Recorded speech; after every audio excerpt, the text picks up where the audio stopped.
All right. Hello. Welcome to episode 3 of the podcast. This is, I guess we're going with the Cow's Den podcast because that's what I decided, I guess. I don't know. Anyway, I'm Josh.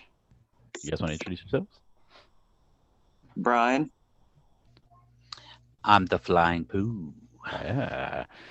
And as usual, we're going to be talking about some nerdy shit today, comics and pop culture stuff, as well as the side of, we'll say, fringe science is what we're gonna stick with, Brian. It's usually fringe science Yeah, we'll, stuff, we'll say right? that. Yeah, Right. yeah. I mean, it'll range, but it's usually what we discuss. So this week, there's a lot of stuff to talk about. We've actually been kind of behind on the episodes here, so there is quite a bit to talk about, but we're gonna keep it relatively short and cover just some stuff that's come up recently. For me, I usually discuss comic books. So I'm going to start it off with DC. DC is currently running the Future State series. It's kind of a short story arc that they've been running. The idea is Dark Knight's Death Metal came out just a few months ago, or well, it ended just a few months ago, and the events of Death Metal, without spoiling it too much, screw it. I kind of have to spoil it. The events of Death Metal, there was this villain who was not only trying to destroy the DC universe, but trying to destroy the multiverse in general. There are 52 universes ever since way back when they split it up with the new 52. There's 52 known universes in their multiverse. Now there's what's called the Dark Multiverse. That's where the Batman Who Laughs comes from. Again, I didn't want to go into all that, but the events at the end of Death Metal, they're trying to destroy the entire multiverse, but instead wind up creating this whole new plethora of multiverses. So now there's not only 52, there's like thousands. So now the future state idea was that they're going through all the different stories of what has happened since then, or what will be happening in the future for some of these series. So, for instance, I'm going to pick some of my favorites here. I really dig. They're doing one called The Dark Detective. That is Bruce Wayne's new story. Bruce Wayne is not the current Batman in this future state situation. The current Batman in the future state is actually Tim Fox. It's Lucius Fox's son. That's Batwing. It, actually, I think Luke Fox was Batwing. Ah, I think touche. Luke Fox, because they mentioned that I don't remember the sister's name, but there's Tim, Luke, and the sister, and for some reason I'm blanking on her I thought right Tim now. was Batwing. I thought it was Tim. There's this whole discussion between the sister and Luke because she thinks that Luke is the current Batman, and he just keeps sitting here like, "Nah, I'm not fucking doing it. I don't know who the fuck's doing it," and it's Okay. Tim.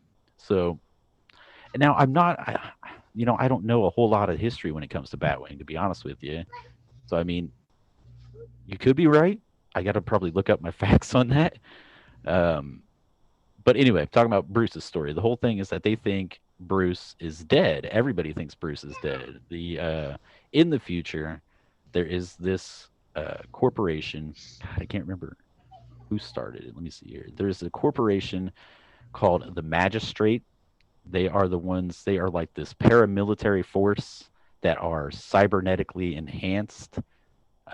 They have they are the new police force in Gotham, and their number one rule is if they're wearing a mask, don't even ask questions, just shoot to kill. Um, and so they catch Bruce in a back alley somewhere, and they fucking shoot him, and they think they kill him. Everybody's sure that he's dead. So what he does is kind of dip underground, lays low, recovers, uses man, backtrack a little bit. So he doesn't even have his money right now. Right now, there was an event called the Joker War that came out a few months ago too, and he had given all of his funds and control of Wayne Tech to Lucius Fox. And then what happened in Joker War? Lucius Fox got hit with a Joker toxin, and they it messed up his head real bad. They did give him the cure, but he's still kind of mentally messed up from it. So he's not quite running things great. So anyway, Bruce no longer has his money, no longer has control of all his Batman shit.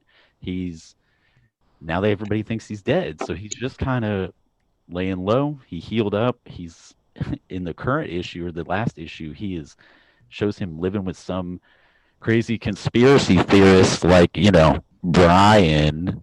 No, but he's living with this guy, and what's crazy too is it's like this guy's got this mentality of they're always watching us. Everybody's always watching us. Somebody's always listening. Somebody's always watching. The government's all up our ass.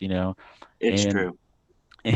and what's funny is in the latest issue, Bruce finds out that yes, in fact, the magistrate has these like tiny little bug size cameras like that fly around and fucking watch everything. So they literally can follow you anywhere and you won't even know. Um, but anyway, so he's laying low. He heals up. He kind of just decides, fuck this. I'm gonna go after these guys. I'm gonna figure out why like the biggest thing was is that he was cornered in an alley and shot as Bruce, not as Batman. So he's sitting here like, how did they know that if I died, that Bruce would or that Batman would die?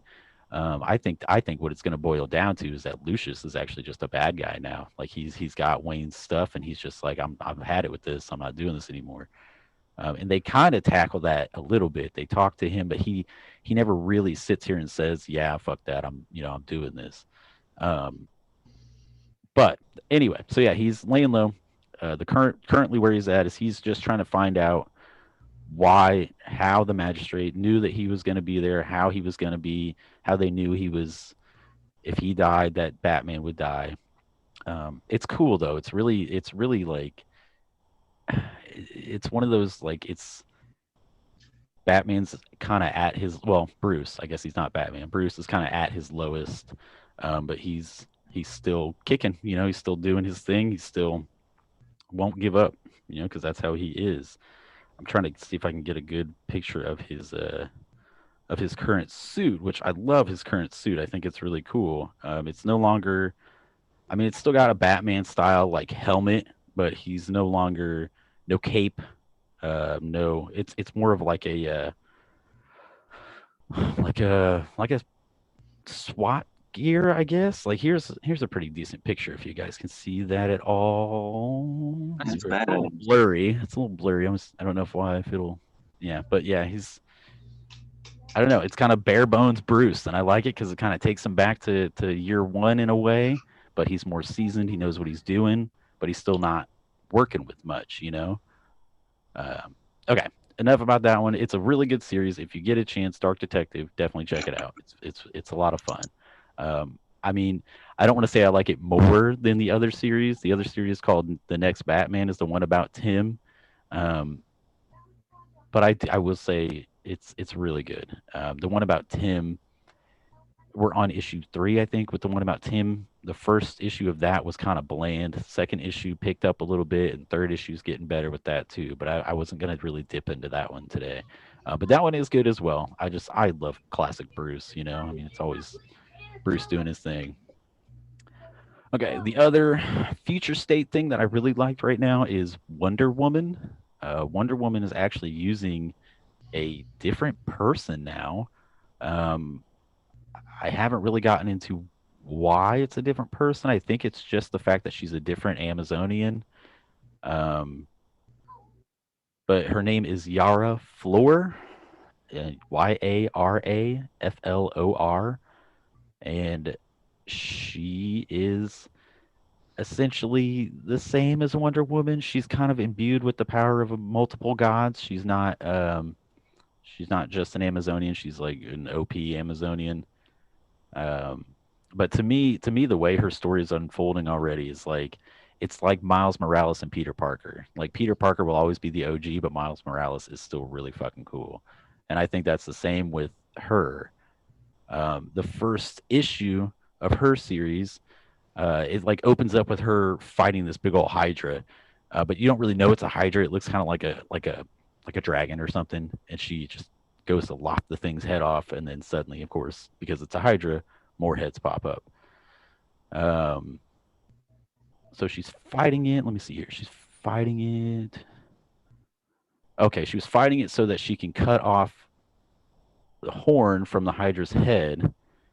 Um, I don't remember why. I'm sorry. I'm trying to read my notes here. Uh, Anyways, that's when Kapora shows up out of the forest. She's in this forest fighting this freaking Hydra. It's in like a swamp water kind of forest area. Hydra pops up. She fucks it up. Tries to take the horn from it. Kaipora pops out of the forest. Kaipora is like an ancient Greek. Like she's considered the inhabitant of the forest. So like if you're messing with her forest, she's like, no, we don't like that. We're not going to do that. So that's what happens. She's like, no, you're not going to take this. You're not going to take this horn because I don't like hunters. I don't like people who aren't respecting the rules of fair play. Is how she puts it. Um, so she says instead of letting you take the horn, she offers to help. She was trying to use the horn so that she could get to Hades and get to Hades to bring back um, oh, get to Hades to bring back somebody. I want to say her brother. Let me. Shit. Forrest. I'm not. She was bringing back. I want to say that she's bringing back. Oh, it says that she's bringing back her one of her sister warriors, which could be Diana. It could be the OG Wonder Woman. Matt, you got a guest in the background. Go, dude. um, but yeah, so instead of letting her take the horn, she decides to help her by taking her to Hades. The way they make Hades out to be in this is that it's like a big old airport or like a bus station or something, and like there's people checking in luggage, people different carry-ons and leading to different locations, basically sending them to different parts of the underworld. And of course, at the center of it, you got Cerberus, and then the guard for the underworld, which Kaipora is just kind of like, oh yeah, here's my bus pass, and this is my buddy, so let's go through. Beep. Like it's fun. It's kind of crazy the way they do it. I've never really thought about the gates of Hades kind of being that way. So then they get to the river Styx, but Yara doesn't have her money to cross the river to get into Hades. Um, so she steals it from some dude, and her stealing it causes like everybody can tell what's going on down there. So her stealing it causes Cerberus to pop up and try to start fighting her. And that's how we end issue 1. I have not read issue 2 yet, but to be honest with you, just the way it's done, the way it's written, the way it's put together has been so much fun. It's I love Greek mythology in general, and the way they're tackling it is just really cool. It's definitely a fun read. Let's see here. I think I can go for just a few more minutes here. So the other thing, getting off of DC, like I said, future state stuff. There's a whole line of future state stuff. It's weird the way they're going because they make it seem like it's only a couple month event. Yet after everything ends, there's still a couple future state comics coming out. Like there's a future state one coming out in May, even though it's supposed to end in March. So I'm not sure if they're just kind of starting to blend that future state idea into the regular stories, or what's going to happen. But we should know by March, by the next couple of weeks, what's going to happen. So the other thing I want to talk about is there is a whole new series for Star Wars that just started recently. It's called Star Wars: The High Republic, and it's like a whole branch of stuff. They're going from books, comic books. There's I want to say there's something else. I know there's at least books and comic books, and they're trying to stretch out this whole huge story between those. Like there's stories. The first novel came out. It's called The Light of the Jedi. That is the first novel that came out. Um, the basis of this is that it takes place 200 years before any of the movies, like before the prequels, takes place 200 years before any of that. And one of the things I brought this up for this reason. Okay, so in the comic, one of the things it says, I'm going to read like the little scroll that they usually have. So it says the galaxy is at peace, ruled by the glorious Republic, and protected by the noble and wise Jedi Knights. So as of now, there's no Sith, there's no um, dark side that they know of. Like, I mean, there's no opposition right now, really. It's just peaceful. So, as a symbol of all that is good, the Republic is about to launch the Starlight Beacon into the far reaches of the outer rim of space. The new space station will serve as a ray of hope for all to see. So as of right now, the Republic is kind of the center ish. They're kind of the center of the universe, and what they keep doing is just expanding further and further and further. And this Starlight Beacon is meant to have people that are on the farthest outer rim be able to communicate and know that their problems are being heard by the Republic way in the middle, so that they're not feeling left out, they're not feeling bad or whatever. Um, Okay. Just as a magnificent renaissance spreads throughout the Republic, so does a frightening new adversary. Now, the guardians of peace and justice must face a threat to themselves, the galaxy, and the Force itself. So, real quick, like I said, I only got a few more minutes. The first issue is about a Jedi, or actually, right in the first issue, she's a Padawan. She hasn't finished her training yet. Her name is Keve Trennis. Dude, she's fucking badass. She has got, like Darth Maul's double-sided saber. Yeah. She's got a double-sided green saber. Dude, she's fucking, and she is a beast with it. So the first one is kind of about her doing her little Jedi trials. There's of course like a cute little alien that shows up because there always has to be. And I mean, it's that's really the basis of it is that she does her Jedi training. She's supposed to be doing her training, but then this like massive alien swarm attacks, and they find out that it wasn't meant to attack. It was just thrown off its axis. Were migrating and were thrown off their axis and just happened to hit this planet and weren't really trying to attack. They just kind of happened. So she has to go and try to stop them to save these little alien guys that are they're called the guy's name that's hanging with her. His name is Conry, Kanrii. Let me see if I can do something here. I've yet to do this on this podcast. I want to see if I can share my screen so you guys can see it. I'm gonna scoot you over here. And let me see if I can share my screen here.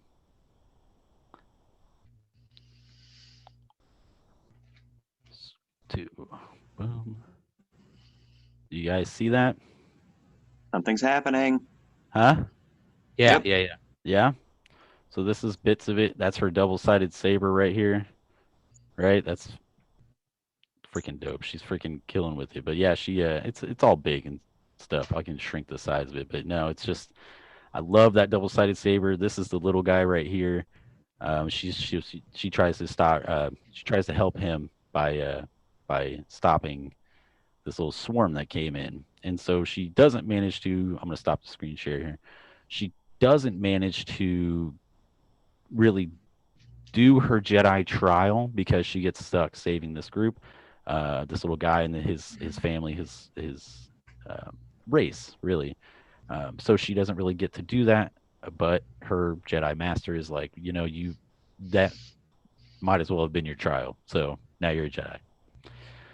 So she passes. She becomes a Jedi. Um, that's really it for the first issue.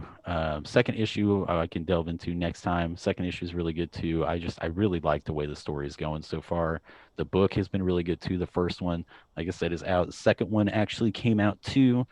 Um, I have not, if I'm being honest, I have not finished the first one, so I have not started the second one. But the second one is called Into the Dark. But they've apparently got this whole thing planned out like the way Marvel does. They've got this giant phase planned. They've got three different phases. So it's definitely something they're building on. So if you haven't gotten into it and you like Star Wars, you like the offbeat stuff, not just the main story, definitely give it a shot. The books are good. The comic is a lot of fun to read, and it's honestly it's kind of a nice break because like all the future state stuff, the DC stuff is so damn depressing right now. Right now everything is so bad that's going on, and it's a nice change of pace to kind of get some stuff that's a little more lighthearted, a little more fun. I mean that's always been DC's thing. They go a little bit darker than usual, but it's a nice break from that. Okay, I've gone on long enough. I'm going to pass it off to Brian, who's going to. I'm not sure what you got planned for today, but go ahead, buddy. My dad just called me twice. He never friggin' calls me. Give me a minute, okay? I'll try to. I gotta call him, see I what's can let going me on. see if I can I can- pause this for a second. I can well- pause the recording. We can take a quick break, guys. No worries. Alrighty, so Brian, take it away. All right. We're gonna talk about Nikola Tesla and the pyramids. So does everybody know who Nikola Tesla is? Yoy. He started Tesla company. Well, no, they named it because In honor of him. I know. Isn't I was that just Elon messing with- Musk's I know. great great grandpa? Yeah, right. Elon Musk didn't start Tesla actually, I know. but so he's born in 1856, died in 1943 when he was 85 years old. Son of a He bitch. was penniless at the time. And it's kind of crazy because 80% of the technology we use now is thanks to him. Yeah, he's the one with what's his name? There was always the fight between who invented what first, with him and Edison, I believe. Well, yeah. Well, Edison, him and they used to be. like they Edison were used to. competitors or whatever. Yeah. Right? They Okay, used to sorry. be good friends, but they used to be real good friends, and then that kind of fell out because Edison had DC current and direct current, and then Nikola invented alternate current, which he decided was supposed to be safer, but it doesn't really matter. So, anyways, when he died penniless, but it's kind of like you were talking about. He also was so basically JP Morgan had a lot of money when it came to copper, cables, electricity, direct current. Right. And he funded Nikola Tesla a lot. And then once he found out that Nikola Tesla was trying to invent wireless energy, he basically dropped them, and because he was going to lose a lot of money with wireless energy. But I mean, okay, so he remote controls, neon lamps, X-rays, lasers, all these we have thanks to wireless energy too, thanks to Nikola Tesla. He's probably the greatest inventor of all time, really, at this point. But he also had a fascination with the pyramids. He believes the pyramids were not just what they say they are today, which is they believe that they were built for tombs for the pharaohs. Right. Which they've never found a dead body in any pyramid. Wherever any of the pharaohs are, royal kingdom, all that stuff, they're buried underground in tombs. But so Nikola Tesla was fascinated with the number 3, or any number that was divisible by 3. And when it comes to the pyramids, we still don't know how they were built, when they were built, by who, but there's a general consensus with Egyptologists now on all those things. So if you look, I'll show this picture. I'm glad I can share my screen now. Now that's how you do it, Josh. I didn't know we could do that. Yes. But when I get the laptop up. So this is what the pyramids looked like long ago, and this is what they look like now. So they used to be covered in white limestone. Now, you probably can't see. I don't know.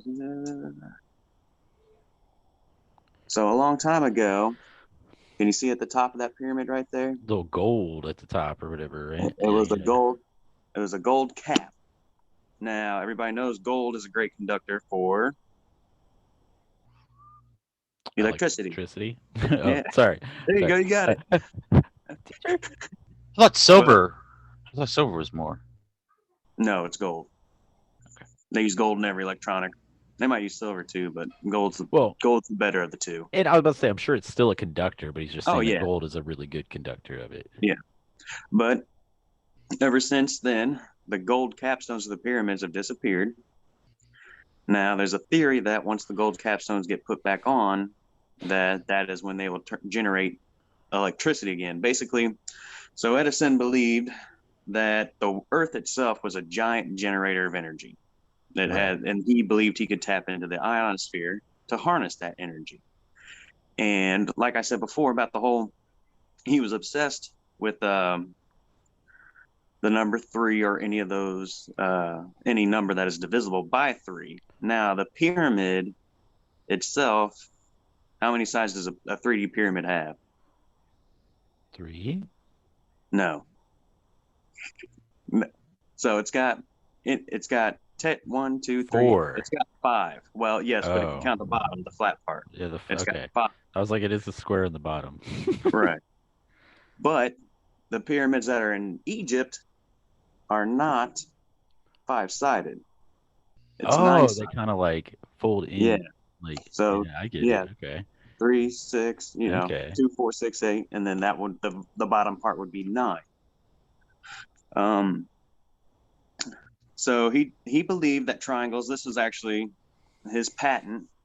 Oh, it's called the Tesla Patent 787412, Art of Transmitting Electrical Energy Through the Natural Medium, which was basically the Earth. And this was his design for how he was going to be able to do that, which is a cone, kind of, but it's a pyramidal shape. And this was actually the Weidencliff Tower that he invented that was Okay. able to pull electricity from the Earth. Okay. It generated its own electricity. So another thing, he built that in San Francisco, and he believed that the ancients knew a lot about the Earth, how to pull energy, and the number 3. But he also believed that they knew where to place pyramids around the globe to create electricity, because there's pyramids throughout the whole global. There's not just It's not just in Egypt. They're not just in South America. They're in China, supposedly Antarctica. Basically, there's even some here in America. Antarctica? There's pyramids in Antarctica? So supposedly, it's again, it's one of those Just a things giant where, igloo. but he believed that they knew how to do that, where to place these around the Earth. That way, the whole Earth was able to get electricity. Just like the whole idea of, when they've done autopsies of pharaohs, they found cocaine and tobacco. But Whoa. they didn't have cocaine and tobacco in Egypt. So there had to have been some sort of trade system in effect to where they were able to get these things. And so I'll show it real quick. I'll show you the one in Antarctica. This is going to take me a little while longer. So this is Antarctica right now. Now, Oh. a lot of people aren't allowed in Antarctica. It's basically just scientists. But other than that, nobody else is allowed up there. In fact, there's a treaty that was signed by every nation saying that we'll never go there. We'll never do anything to the land, blah, blah, blah, yada, yada, yada. I'll do that on Seems the a bit next one. sus. We'll talk about Admiral Byrd and about all that stuff. So, after he had died, his device disappeared. The U.S. government came in. Basically, his family wasn't allowed to get any of his I think I kind sketch of it. heard about that. Like they weren't allowed to do anything with any of his No. inventions They or took- any of his stuff. Yeah. Yeah, they took control over it all. They said, this belongs to us now. Take a hike. Where is it? So I'm going to stop right there for now because it's going to get a little bit deeper. We talked about Enki and Enlil the last time. I'm going to start talking about the Egyptians, the ancient Egyptians, Osiris, their pantheon. We'll get from there, and then we'll start talking about the Ankh and more energy. We'll go from there. Right on. Well, that was cool, man. Yeah, that's interesting. Very interesting. All right. Well, Matt, what's up? What's up with you, bud? So last time I had talked to you guys, I said that I was going to talk about a book that I read that just came out in last November. And I don't know about you guys, but I'm a huge fan of Ready Player One, the film. It's made its way into my top 5, and it's going to stay in the top 5. I've always said that my top 3 have always stayed the same. Spot number 4, Dude, it was it's classic not cracking Spielberg. the top 3. Yeah, oh yeah, I'm a Yeah. big Spielberg fan, but I loved it. All the little 80s knickknacks and all the callbacks to our childhoods, Easter eggs, and all that stuff. I love that movie. So it made me really want to read Ready Player 2. Is that out already? It is. Ready Player 2's a book is out. It came out in November of last year. Right. I think they were working on the movie though. Well, and it was made. It was made strictly so that they could make a movie. Right. The writer Ernest has said that Klein. the only reason, Klein, he's said that the only reason why he really made the second book is so that they can make a second movie. It's still up for debate. They haven't decided. Spielberg hasn't said, and the cast hasn't said if they're going to come back for it, but they're in preliminary talks. But COVID. well, no, it's just they're in preliminary talks. I'm sure it's going to happen, but yeah. So the book came out, and it's once again, it's I did an audio book of it, so it's audio narrated by Will Wheaton. Many of you know him from Big Bang Theory, so he's Sheldon's arch enemy. He is in Star Trek. So, I was but gonna say Stand By Me, but yeah, that. Okay, you can't lie though that Big Bang Theory is probably his most popular thing. Like, yeah, a lot of people probably see it from. Yeah, but so he did the audio for this book, and so I'm going to go over some things with it. I'm going to try not to give too much away, but I'm also going to give my personal opinion on the book. So the second book starts where the last one, where the first book in the first film ended, where Nolan Sorrento's been put in prison, where Holiday's Easter egg. Ooh, hang on a sec. We're going to take a quick pause here. We're having some audio issues on Matt's end again. Hang on one sec, guys. All right. So Wade Watts has won, and his team has won the Easter egg hunt, and they've split up the business. Now, one of the big differences between the first book and the movie is the fact that the younger kid actually is killed. Gosh, I'm drawing a blank on his name. But the youngest Asian kid, he actually is killed in real life over in the first book. He's not done that in the first movie. So, but okay, so they've won it. They've taken over the company, and but this book takes a really, really dark turn. I've always been told that Harry Potter does a really good job of growing up with its fan base. This one, man, it went really, really dark. Is it Sorrento? Is that who you're talking about? No, Sorrento's the bad guy. Sorrento kills. It's been too long since I've even watched it. Right. No? He kills the brother of the guy. Now it's going to drive me crazy. It's Sho and Daito. Daito. He killed in the book. Okay. In the first book, Daito dies. Daito. Gotcha. No, I'm sorry. Shoto dies. Shoto dies, not Daito. Shoto's the younger one. Daito's the older. Right. Okay, so they've won this. They've got the company now. Right. But Wade, it's kind of a story about how money kind of changes people, how power kind of changes people.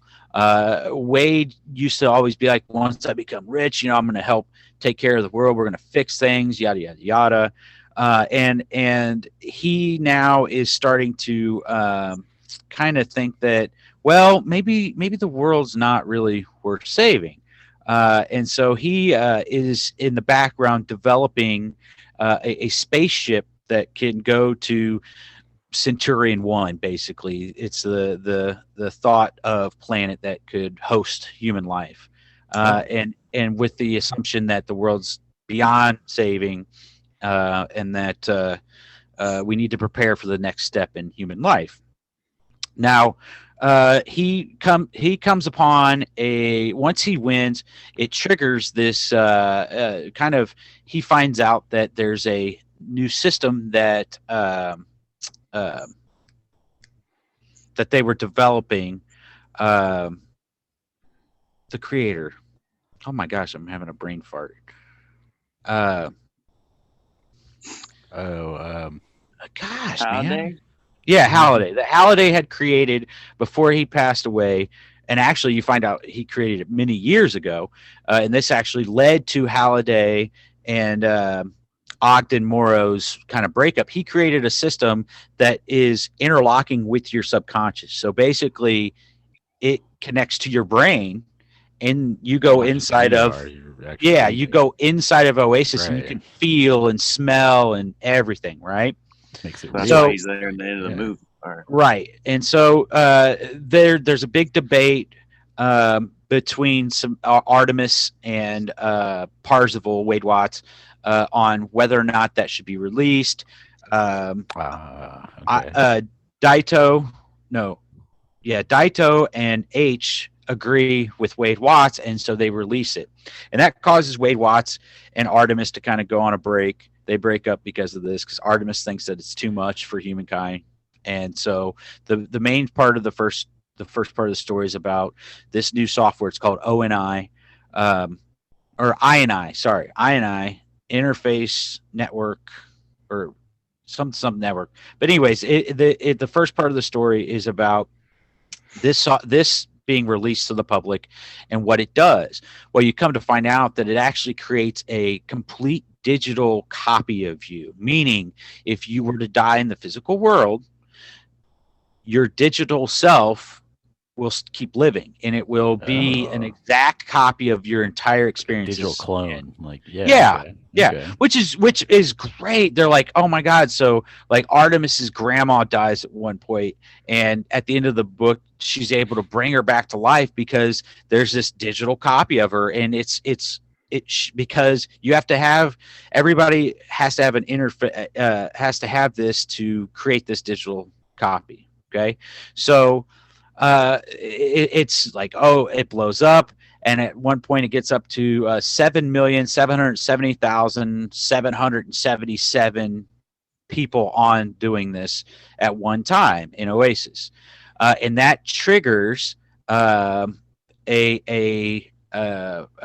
brand new contest. It kind of pops out of nowhere, and it's about these shards. It's a hunt for these 7 shards. So with that, here's where it kind of gets dark. With that comes back Anorak. Anorak, when this happens, when they hit this 7,777,777, when it hits this number, Anorak comes back, and Wade's is like, oh my god, this is awesome. I missed you, blah blah blah. Well, Anorak goes to shake his hand, and by shaking his hand, it opens up Wade Watts's inventory, and he's able to take back the robes of Anorak, which the robes of Anorak is his robe. This wasn't in the movie, but by winning the contest, Wade got these, and it basically gives him godlike features over Oasis, where he can go invisible, he can teleport, he's indestructible, all this stuff. So Anorak now has these back, and he basically tells Wade, hey, when you activated this, when it went live, I got access to everybody's mind, and when it hit this certain number, it unlocked these 7 shards, and you have to find these. You have 24 hours, and if you do not get them, everybody's brain is going to be fried. And so it's like, shit. Oh shit, so it might have been 7 billion. Like, it was a lot of people. Still, one way or another, it's a lot of people. Like, that's damn the whole world. Right. Right. And Wade is just thrown through a loop, because it's like, dude, I thought you were, a digital copy of James Halliday. Well, and you find out later that the one big problem with this software is that it can be manipulated. And so James Halliday was a very flawed person. He had stalker-like tendencies towards Kira. That's why I'm saying it's got some dark stuff in it. And he took those. The problem with Anorak is he took all those bad memories that he had and the things that he did, and he took them away.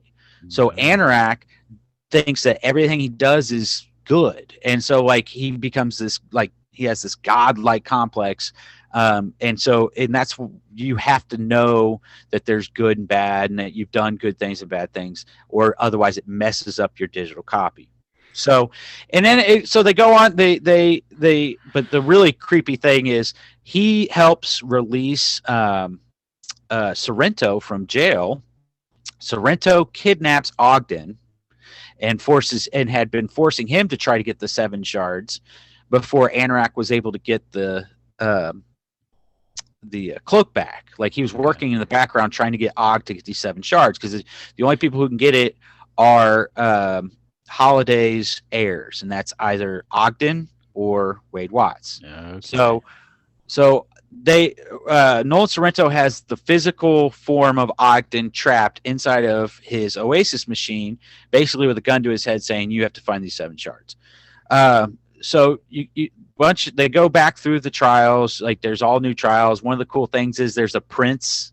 There you find out there's a Prince world, and you have to fight the 5 versions of Prince, Like which is Prince, Purple like Rain. the Yeah, artist like formerly known as yeah, Prince. Oh yeah. my Like god. there's Purple Rain Prince. Oh There, my god. yeah, all yeah. Like there's all. Prince. Oh, I hope they make Yeah. a movie. Oh Oh man, my like gosh. it's really cool. I hope they make a movie, but I hope they do not follow the book to the T. Well, Because from what they I heard, didn't the first follow- one didn't follow it to a T, but Yeah. it followed it well They enough can't. that it Yes. kept that good essence of the Yes. story and all that. Well, that's yeah. So why I said the hope is the hope is that the second movie will do kind of the same thing as the first one, that it takes all the good from the book and leaves the bad. Right. Because like there's some really really creepy stuff and really really dark stuff in this one. See, but in the first one, dude, they were in the fucking Shining, you know, like that was. Basically. Yeah, but this is more like you find out that Holiday was a stalker towards Right. Kira, and that Right, a he little tricked more. her. So the Yeah. 7 shards. This is what the 7 shards is. You find out. So Holiday had tricked Kira into putting one of these headsets on so he could make a digital copy of her without her ever knowing. Oh, And he's shit. trying to get those shards to collect, to make her digital self. Okay.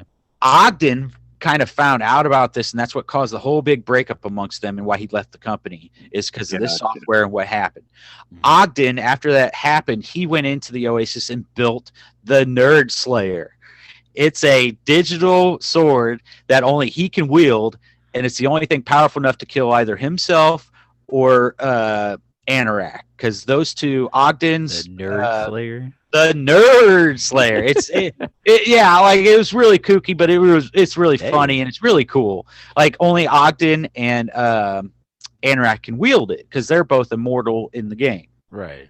So, I mean, it gets to a point where Halliday, Anorak tries to kill Artemis because she's the only one in this group that hadn't plugged into that because she refused to do it.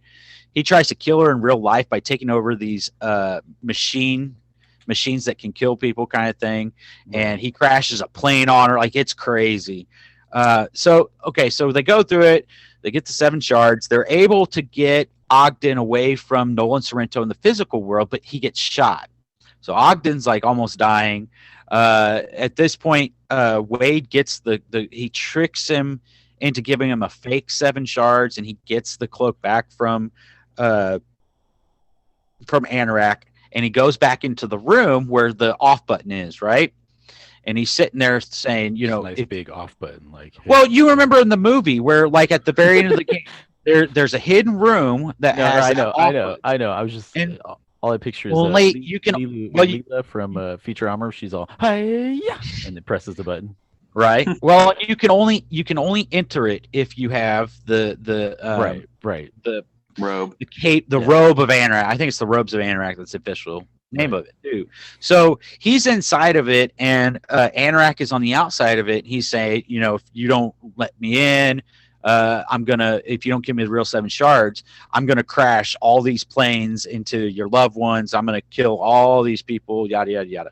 So at this point, they're getting close to 12 hours in, and once you're in for 12 hours of this machine being into your brain, you start going crazy. Overheating. You start going nuts to where it fries your brain. Dang.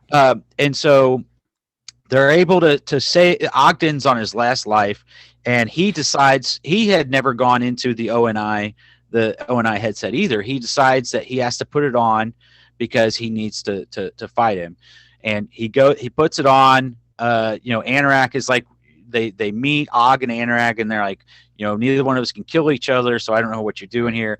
And he pulls out the Nerd Slayer and ends up, you know, killing him. I can't get over Nerd Slayer. That's awesome. Right. But it's really cool. And so that happens, and everybody is freed from their headsets, all, you know, rainbows and cherries and everything. Well, so the epilogue of it, Ogden dies. from his wounds, but there's a digital copy of himself, and that's when they find this case that they find this case that has basically the ability to create to release the digital copies of even dead people who had used the system back into the Oasis, so that Artemis gets her grandma back. Ogden comes back. They connect the 7 shards, so Ogden and Kira get to be together. And so what they do is they take they'd been on this spaceship that he had been developing. He had been developing also these servers that had basically a copy of the Oasis, and they took everybody's digital copy, put it on this server, sent it to I can't. I just said the name of it earlier, but they sent it to that planet, Centurion 1. I think that's yep. And it's really cool because in the epilogue you can interact with your digital self that's going to live forever in space, planet or whatever. Yeah. So like it shows Wade Watts and Artemis having a kid, and they get to interact with the digital part of themselves that's in Centurion 1, and it's crazy. But like there's a lot of really, really crazy and dark stuff. They they go through Pretty in Pink and what's the Judd Nelson, the Breakfast Club. Like there's like they have to go to 4 or 5 different areas, and it's all once again cool. They go through a John Hughes section. They go through yes, they go through a John Hughes section.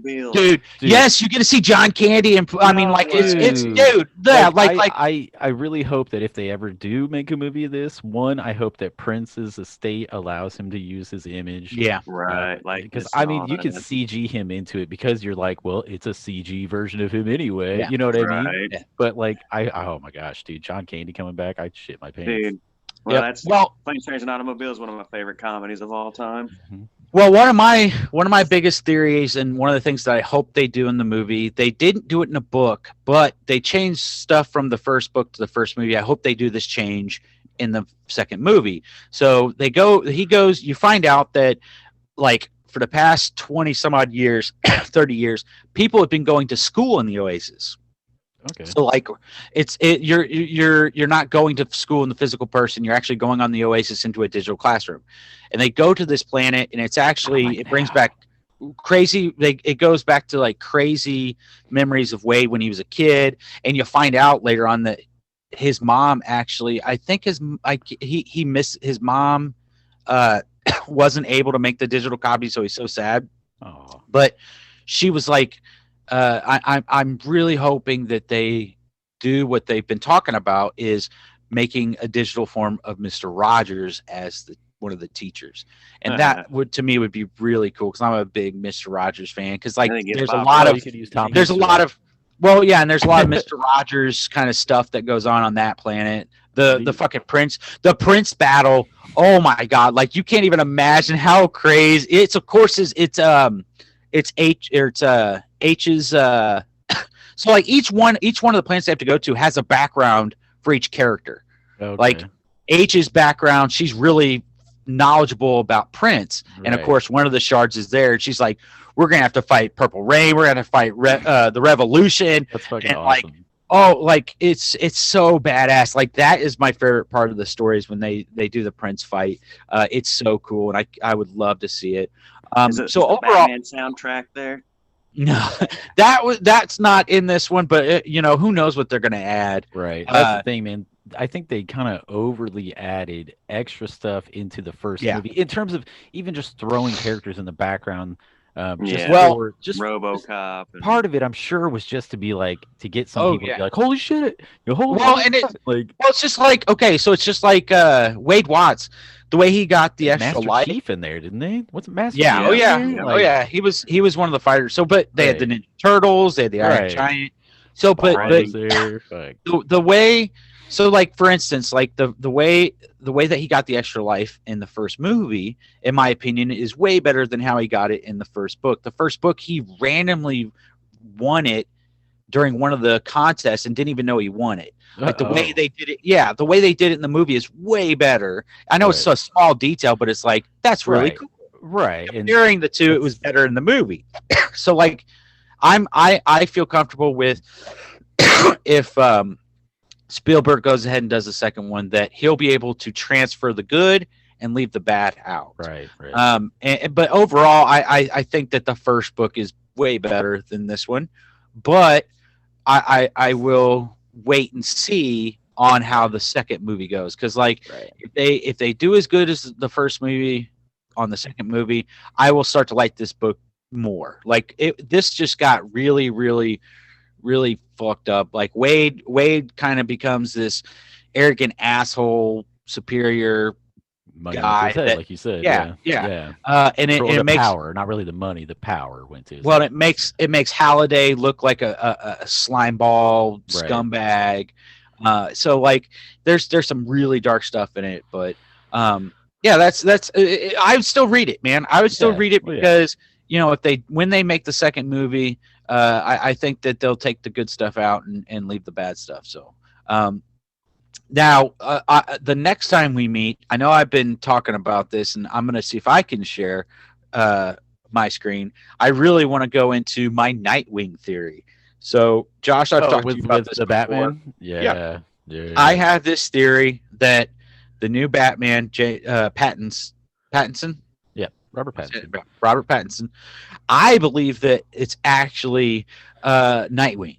I believe Dick that taking the mantle is yes, Batman. Yeah. yes. And the reason why is because of this article here. Let me see if I can. You've gotta enable it. Well, But uh, you have to enable the share option for. Oh wait, now I can. Okay. yeah. It should work. Okay.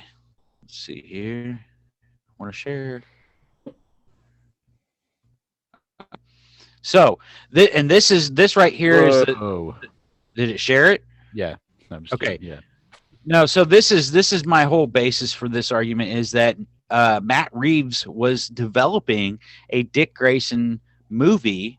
Nightwing movie. Yeah. Shit. And it's saying that he said that, hey, he might be in the Batman or another movie. Right. And so I'm of the opinion that I hope that it goes back into what my theory is, which is that it's actually Dick Grayson. There's a top middle. It says stop share. Yeah. Yeah. So that I hope that it goes that way, because it would be so badass Yeah. to throw a curveball that Dude, it's not man. actually Bruce Wayne, but it's Dick Grayson. Like I would And- love to see that. And I would love, like, I feel like so much of this is always Bruce, Batman, Right. Batman, Bruce, and they've taken Robin out of it for so long, like, and you don't even have to make him be Robin first. Everybody knows the Robin story. Just jump straight into Yep. him being Yeah. Nightwing, or even just this of him being, because he did do a run Took as the mantle, Batman yeah. for a while. Yep. And it was some of the coolest stories. That's where actually Right. Scott Snyder, one of my favorite writers, he started his DC run when Dick was Batman.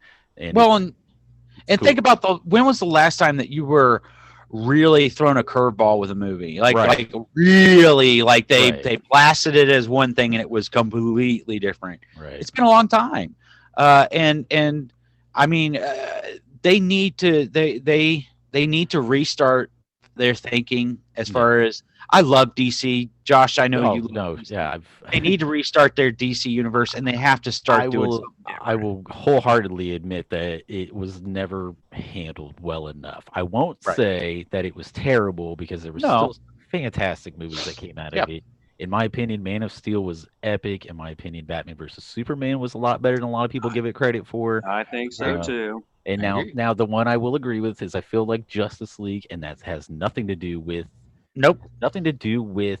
Snyder. Zack Snyder. It No. has everything to do with WB. The fact that WB. everything that happened. Yeah. You know, it's I don't Think feel about it's think one about- person's think about- fault. I think like about it's what- WB's fault. think about what Kevin Smith said about Superman, about Green Lantern, and about WB. So he said that at one point he was going to do a Superman movie, and they wanted a Yeah. giant robot spider in it. Now I feel like And we're that's gonna Wild cut Wild this convo off, because I feel like this would be a lovely Yep. topic Good for for next next time. time or something. We could delve into that. But yeah, plus we're running a little bit long now, so let's go ahead and cut it there. We'll call it for the day. Matt, dude, Ready Player Two got me excited for it. Brian, I don't know what the fuck's going on with them pyramids, but dude, it was cool. It was a fun time. You guys got any wrap up stuff you want to say before we dip out of here? I'm good.